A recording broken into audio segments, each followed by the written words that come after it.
Hello everybody, this is Lila. I've got another little thing to show you, not complete, and I'm not going to actually do any work on it right now, but it's going to be one of those crackers, an English cracker, and the inspiration for it came from my friend Pat Winter, who also does crazy quilting.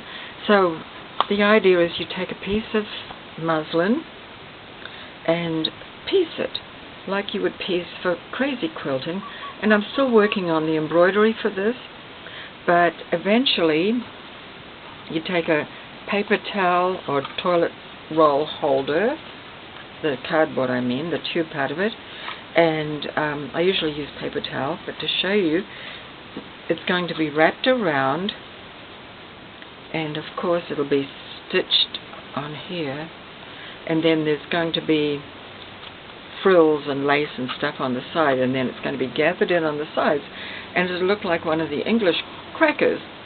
But I haven't finished it, but I thought, well, maybe you'd like to see how I start off by doing it. I've already begun some embroidery.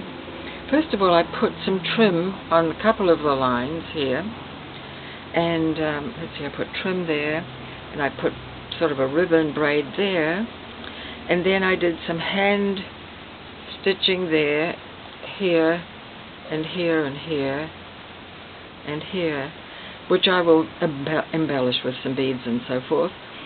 Then I've started to embroider some sort of like poinsettias they'll be when they're done, and then this panel I've finished.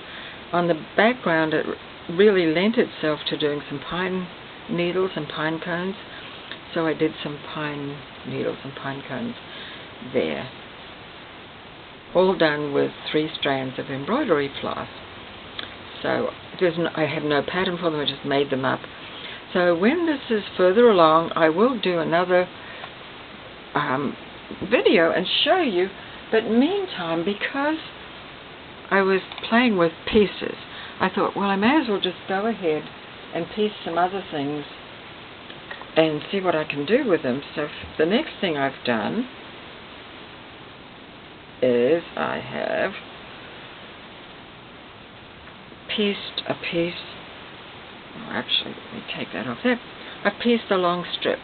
Not sure what I'm going to do with it.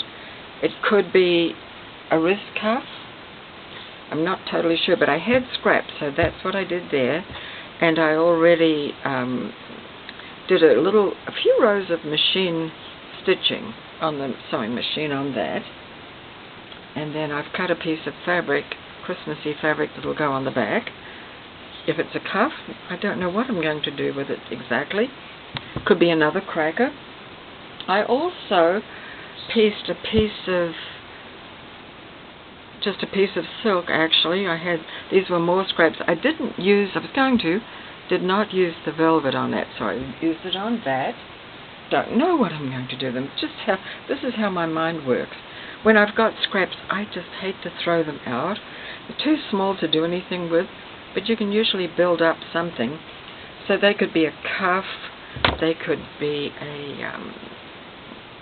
this could be a cuff, for example. I find that if I cut 8 inches by about 3, that gives me enough to play with. Then I can cut them down to size. Now this could be a cuff. I haven't decided, but I think that kind of would be cool. I've got a big wrist, so that's that. So that's, I was going to show you something else which I can't reach. So, too bad just now. But anyway, I could add this to this. You see, this is how I build things up sometimes. Or I could, like if I was going to make another bag, I could sew 2 together. They don't actually go together, but I could do that. I like the idea of these joined together. Don't think that would work, but what I could do is make this larger on the sides, add some more. These are primarily silks, a little batik, mostly silk, and then I could make this into a bag. So the way I would do that is add a strip down here, a strip down here, just to make one of those neck pouches that you keep your phone in or something. Then I could put that on that side. Imagine it's wider on each side, and this could be the flap. And on the flap I could add various, flowers or embellishments. Sew some embroidery there, sew some beads, shape it. I could shape it, cut it like so, like so. Actually, let me do it the other way. See what happens. I could do it this way. Turn it around. So this is the pocket. This would be where you put things, and imagine it's wider, maybe 2 inches wider, an inch on each side. Then this would be the flap, and this could come down, kind of like that better. And you'd still see some of the velvet and some of this. And I could go ahead and shape that. Now I could shape it, let's see. I could shape it that way.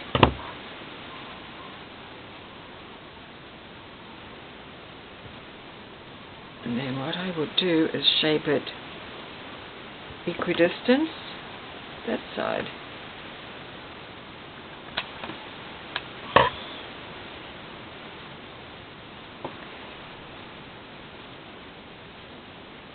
So that could be a pouch. Now, you probably noticed that this looks, to me anyway, like it's not quite in proportion. So let me do this again. There, that's better. Okay, but for my taste, this is too long. So I could either cut this off, or I could move the whole thing down at the back. This is just the way my mind works. This is my design process.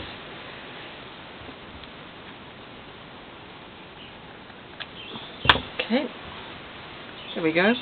So I like that better. So now I would bead this around here. As I said, add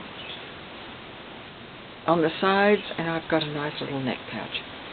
Now, this is pieced onto batting, and I liked this idea. When I use the batting that's the sew-on, it's different. I just sew it on. This happens to be the batting that's the iron-on, and my trick here is not to iron it on right now. Just use it as if it's sew-on. And I'm going to cut all the threads. I like to cut all the threads off the back, because even though they don't show, they can get caught up in your stitching later. So anyway, what I do is I sew the piecing onto batting that's the batting that you would iron on. But instead of ironing it on now, I wait till I've done all the piecing and all the seam stitching. Then I'll iron it.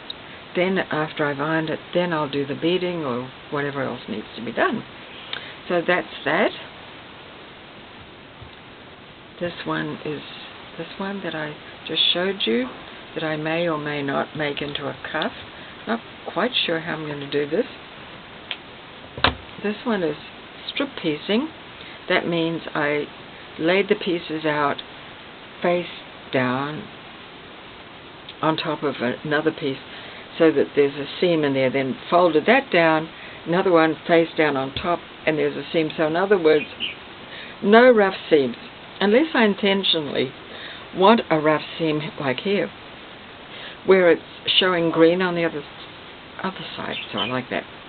And this one was showing black on the other side, so I like that. But otherwise they're all turned down. Whereas on this one, I left all the edges pretty much raw, and appliqued some of the things on, so it's just a little bit different technique. Like here, you can't see it, but I've zigzagged. Those are raw edges on these. Okay, so there you go. So thanks for watching. Bye-bye.